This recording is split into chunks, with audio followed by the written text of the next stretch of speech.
함께 나오실 성경 말씀 사도행전 15장 36절에서 41절의 말씀입니다.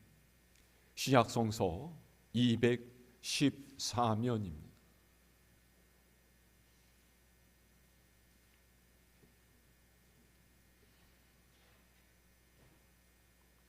사도행전 15장 36절에서 41절까지 제가 한 절 여러분이 한 절씩 교독합니다. 며칠 후에 바울이 바나바더러 말하되 우리가 주의 말씀을 전한 각 성으로 다시 가서 형제들이 어떠한가 방문하자 하고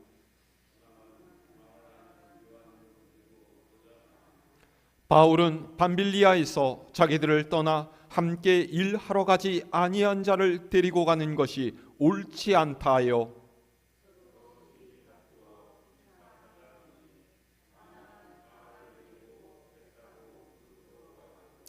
바울은 신라를 택한 후에 형제들에게 주의 은혜의 부탁함을 받고 떠나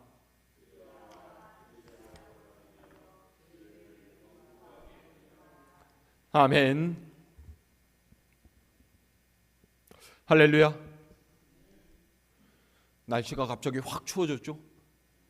이번 주 눈도 계속 온다 그러고요. 날씨가 계속 춥다고 하니까 우리 권사님들 특별히 건강에 유의하시기를 바랍니다.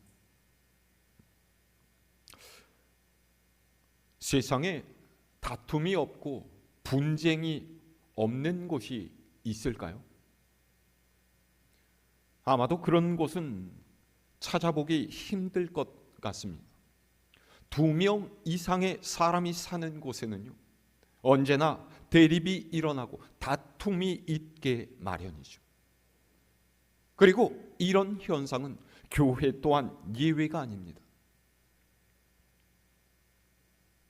싸움으로 시끄러운 교회에 질린 나머지 신앙생활을 그만둔 한 그리스도인이 있었습니다. 그런데 어느 날 우연한 자리에서 많은 이들에게 존경을 받는 유명한 목사님 한 분을 만나게 됐어요. 이런저런 이야기를 나누다가 이 사람이 목사님께 부탁을 했습니다. 목사님, 어디 싸우지 않는 교회 있으면 저한테 좀 소개시켜 주십시오. 거기서라면 제가 정말로 즐겁고 열심히 있는 그런 신앙생활 할 수 있을 것 같습니다. 그러자 목사님이 뭐라고 했을까요? 저도 잘 모르겠습니다. 혹시 그런 교회를 발견하시면 저한테 좀 알려주십시오. 그런 교회에서 목회해보는 것이 제 평생 소원입니다. 그랬답니다. 이 이야기가 뜻하는 것이 무엇이겠습니까? 서로를 이해하고 사랑해야 할 교회조차도 싸움과 다툼에서 자유롭기란 극히 어렵다라는 말이에요. 사람들은 모두 다 다투고 싸웁니다. 법 없이 살 사람이라는 말을 듣는 성인 군자라고 해도 싸울 때가 있고요. 아무리 금슬 좋은 부부나 연인도 다툴 때가 있기 마련이죠. 그리고 이런 다툼은 어느 한편만의 문제가 아닙니다. 정치를 업으로 삼는 정당이든 혹은 이익을 추구하는 기업이든 어떤 신을 섬기는 종교단체든지 그곳에는 모두 갈등 관계 속에 다툼이 있어요. 나라와 나라 사이도 그렇고요. 민족과 민족끼리도 그렇습니다. 그러니까 이 세상에서 다툼이 없는 곳은 없습니다. 세상 사람들은 교회에서 일어나는 다툼을 보면서 마치 교회에만 문제가 있는 듯이 지적하고 비난하지만요, 특별히 교회만 그런 것이 아니에요. 교회는 세상 중에 있고 보는 눈이 많은 반면에 절이라든지 다른 종교 단체는 폐쇄적인 것이 많고 잘 드러나지가 않을 뿐이죠. 자, 그러면 대체 이 다툼과 싸움이 왜 일어나게 되는 것일까요? 한국 사람에게요, 다투는 이유를 물어보면 대개는 나는 잘못이 없고 저 사람 때문이다, 그렇게 대답하는 경우가 많습니다. 왜 이런 말을 하냐면요, 우리나라는 옳고 그름을 따지는 경향이 있기 때문이에요. 그래서 나는 옳고 당신은 그르다라는 이 태도가 싸움을 더욱 부채질하는 것이죠. 그리고 이런 태도는 우리 의식 전반을 지배하는 유교적인 사고방식에 근거합니다. 여러분, 권선징악이라는 말 아시죠? 권선징악이란 선은 권하고 악은 나무란다 라는 의미로 세상 만사를 선과 악의 대립으로 보는 견해입니다. 그래서 내가 선이고 너는 악이니 내가 옳고 내가 이겨야 한다라는 이런 생각 때문에 양보도 타협도 없이 그저 사생결단을 내려고 하니까 다툼이 격해지고 파국으로 치달을 수밖에 없는 거예요. 이런 태도는 전혀 그리스도교적인 것이 아닙니다. 실제로 다툼의 원인이 이렇게 명백하게 드러나요? 아니에요. 이쪽에서 보면 이쪽도 이해되고요, 저쪽에서 보면 저쪽도 이해되는 경우가 대부분이죠. 쌍방간에 이해득실이 있고 옳고 그름이 잘 분간되지 않는 경우가 많습니다. 누구의 손을 들어주기 힘든 경우가 허다해요. 그러면 다툼이 있을 때 우리는 어떻게 해야 될까요? 그리스도교는 사람을 완전한 존재로 보지 않습니다. 오히려 흠 많고 부족한 죄인으로 보죠. 사람은 실수와 잘못을 저지를 수 있는 존재이기 때문에 항상 하나님의 인도하심을 구해야 합니다. 언제나 옳고 그름의 문제로 다툼이 일어나는 것은 아니에요. 서로 생각하고 추구하는 방향이 다르기 때문에 충돌이 생길 때도 있고요, 무엇을 더 중요하게 생각하느냐에 따라서 의견이 갈릴 때도 있죠. 혹은 강한 열심이나 신념의 차이로 다툼이 일어나기도 합니다. 그러니까요, 상대방이 잘못을 하지 않았는데도 싸움이 일어나게 되는 경우가 비일비재하다라는 거예요. 가장 중요한 것은 내 주장과 요구를 관철시키는 것이 아니라 그것을 통해서 하나님의 뜻이 이루어지기를 바라며 말씀에 순종하려는 태도예요. 자, 우리 오늘 말씀 36절을 다시 함께 읽어볼까요? 시작. 며칠 후에 바울이 바나바더로 말하기, 우리가 주의 말씀을 전한 각 성으로 다시 가서 형제들이 어떠한가 방문하자 하고. 아멘. 바울과 바나바는 선교 사역의 좋은 동역자였습니다. 좋은 동역자란 서로의 부족함을 메워주고 자신이 돋보이려고 하기보다 상대를 더 빛나게 해주려고 애쓰는 사람이죠. 바울이 앞에 나서서 힘있게 말씀을 전했다면 바나바는 뒤에서 교인들을 돌보고 양육하면서 함께 교회를 굳건하게 세워갔어요. 그렇게 선교 사역을 하던 이들은 첫 번째 전도 여행 때 다녀왔던 지역을 재방문하고 그곳의 교회를 돌아보자라는 계획을 짰죠. 자, 그런데 이 과정에서 충돌이 일어났어요. 무슨 문제였죠? 37절에서 38절 말씀 읽을까요? 시작. 바나바는 마가라 하는 요한도 데리고 가고자 하나 바울은 밤빌리아에서 자기들을 떠나 함께 일하러 가지 아니한 자를 데리고 가는 것이 옳지 않다 하여. 아멘. 바나바는 마가라 불리는 요한을 데려가려고 했어요. 그런데 바울은 첫 번째 전도 여행 때 그가 사역을 포기하고 밤빌리아에서 돌아가 버린 것을 지적하면서 그런 사람 데려가는 것이 옳지 않다라고 했죠. 그러니까 바울은요, 이 마가 요한에 대해서 첫 번째 전도 여행 때 당신 보아서 알지 않느냐? 선교 여행이 뭐 놀러 가는 것도 아니고 그런 각오와 준비 없는 사람 어떻게 데려갈 수가 있겠느냐? 열정도 없고 책임감도 없는 그런 사람 다시 데려가느니 아예 새로운 사람을 선발해서 데려가는 것이 훨씬 더 낫겠다, 이렇게 주장한 거고요.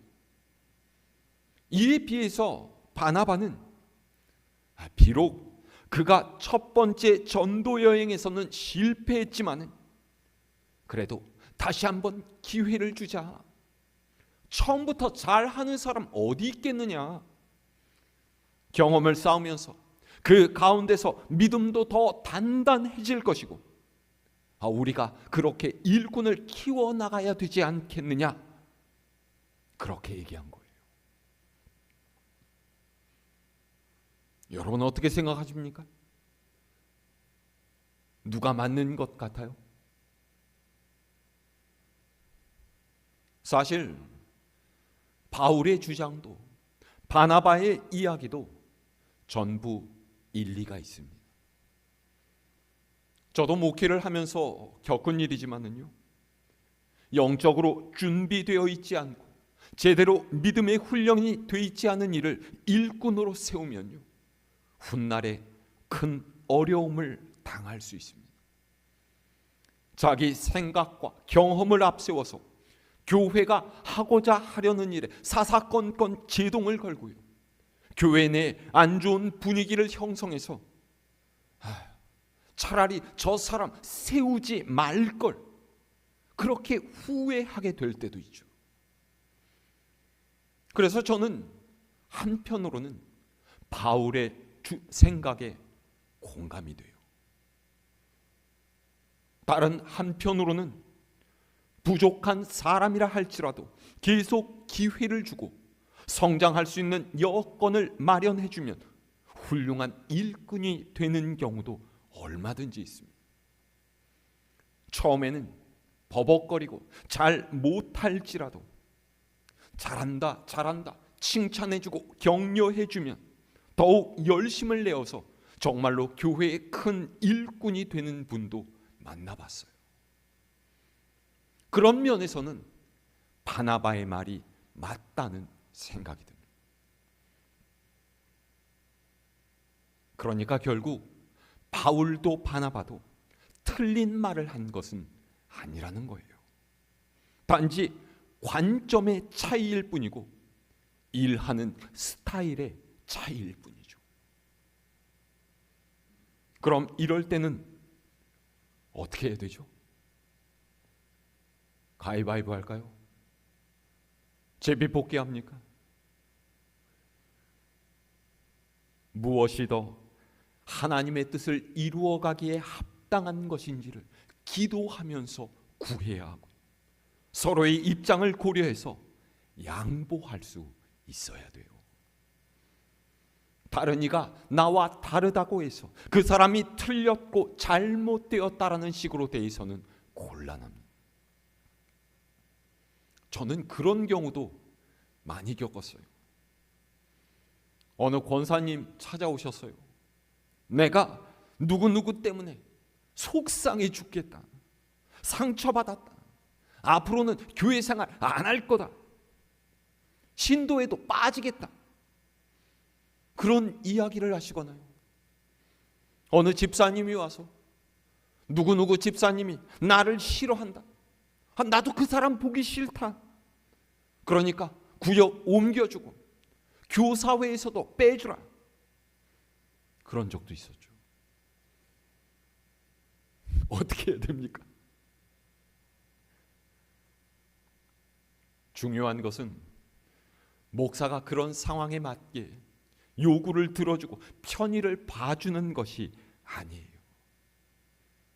여러분 스스로가 주님을 닮아서 더욱 성숙한 인격과 신앙을 갖추어 가야 하는 것이죠.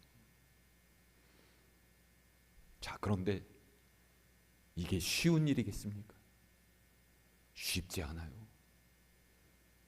제가 항상 말씀드리지만 여러분 신앙생활 30년, 40년 해오시지 않았습니까? 그런데 여전히 마음속에 이런 가시가 남아있지 않습니까? 바울과 바나바가 이렇게 대립하다가 어떻게 됐어요? 자, 39절에서 41절 말씀 읽을까요? 시작. 서로 심히 다투어 피차 갈라서니 바나바는 마가를 데리고 배 타고 구브로로 가고 바울은 실라를 택한 후에 형제들에게 주의 은혜에 부탁함을 받고 떠나 수리아와 길리기아로 다니며 교회들을 견고하게 하니라. 아멘. 보세요. 바울도 바나바도 서로 양보하지 않고 끝까지 고집을 부렸어요. 그래서 결국 그들은 심히 다투었고요, 피차 갈라서게 되었다. 그렇죠. 심히 다투었다라는 말은요, 뭐 멱살을 잡고서 몸싸움을 벌이지는 않았을지라도 고성이 오가는 격렬한 말다툼이 있었다, 이런 뜻입니다. 여러분 경험해 보셔서 알지 않습니까? 큰 소리가 나면 어떻게 돼요?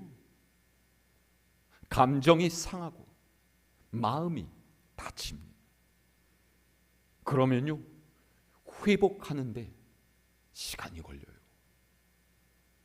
그런데 바울과 바나바는 이 감정을 다스릴 수 있을 만한 시간을 갖지 못했어요. 그래서 어떻게 됐죠? 바나바는 마가를 데리고 구브로로 가고 바울은 실라를 택해서 수리아와 길리기아 지방으로 떠났어요. 각기 서로 다른 쪽으로 갈라서게 되었다라는 거죠.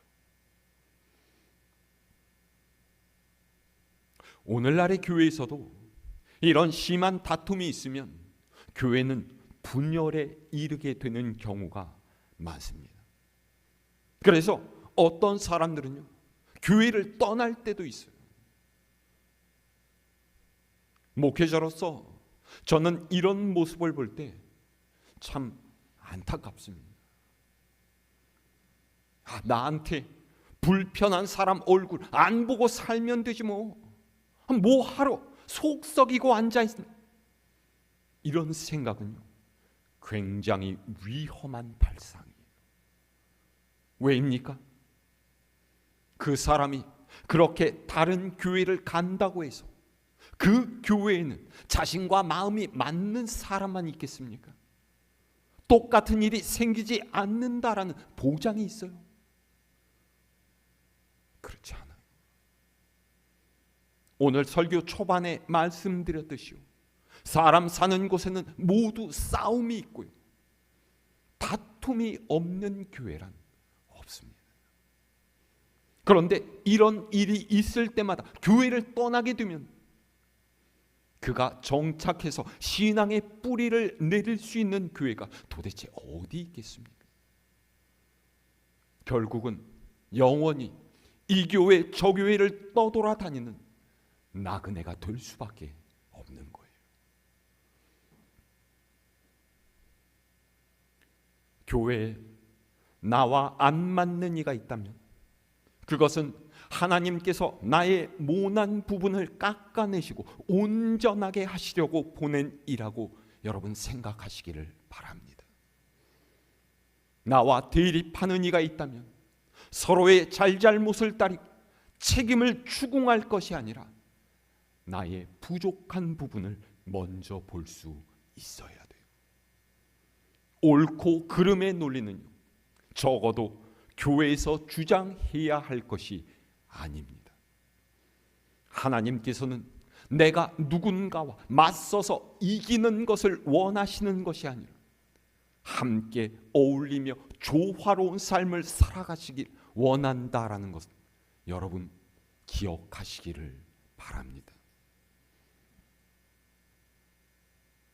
오늘 말씀이 우리에게 주는 교훈이 무엇입니까? 첫 번째로는요, 어떤 사람이나 단체든지 갈등의 상황을 피할 수 없다라는 것을 알고 살아야 한다라는 거예요. 누군가가 잘못하고 틀렸기 때문이 아니라 서로 다름으로 인해서 다툼은 일어날 수 있는 것이고요. 그럴 때 상대를 이기려 하기보다는 양보와 포용으로 하나됨을 이루어가는 것이 그리스도인이 해야 할 일이다라는 것이죠. 두 번째는 무엇입니까? 사람마다 일하는 스타일이 다 다릅니다. 바울은요, 일 중심의 사역자였고 바나바는 사람 중심의 사역자였어요. 이 두 가지 타입은요, 오늘의 교회 안에서도 항상 충돌할 때가 많습니다. 어떤 이는 일의 효율성이나 결과를 중요시하는 반면에 어떤 이는 그것을 통해서 사람이 성장하고 주변과 관계 맺는 것을 더 중요하게 생각하죠. 그런데 이 두 가지는요, 어느 하나만 붙잡을 수는 없는 거예요. 두 가지 모두가 중요합니다.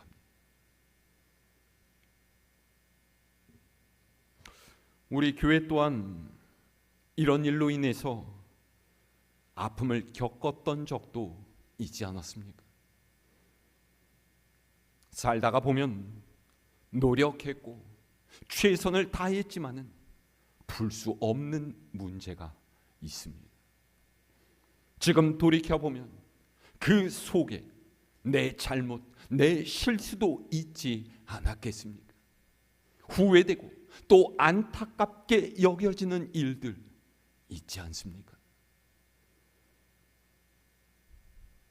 하지만 그것을 인정하는 데서 그치면 안 돼요.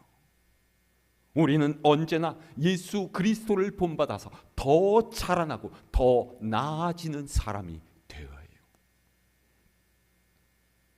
아유, 목사님, 내가 이제 70이 넘고 80이 다 됐는데 이제 뭐가 얼마나 더 달라지겠어요? 그저 여태껏 해온 것이나 잘하면서 살렵니다. 이러시면 안 돼요. 고인 물은 썩을 수밖에 없습니다. 변화되지 않는 사람, 바뀌지 않는 이가 공동체를 가장 어렵게 만들어요.